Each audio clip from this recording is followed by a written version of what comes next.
Dhaka Bashundhara north south ভার্সিটির এক student Hindu অপক পাল, সে আমাদের কোরআন শরীফ নিয়ে অপমানিত করেছে, পারাইছে, কিন্তু সে পারিয়ে এখন ক্ষমা চাচ্ছে। এটার কোনো ক্ষমা নাই।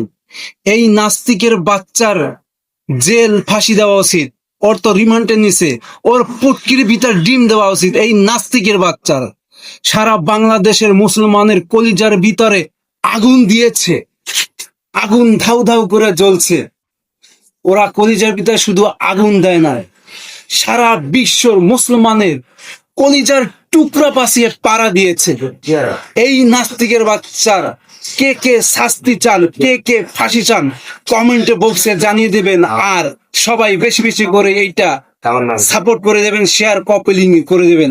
আজকে দেখবো কে মুসলমান এই ভিডিওতে রিপোস্ট কপি লিঙ্ক শেয়ার করে, তার ভিডিওতে আমি যে সবাইকে শেয়ার কপি লিঙ্ক করে দেবো ইনশাল্লাহ।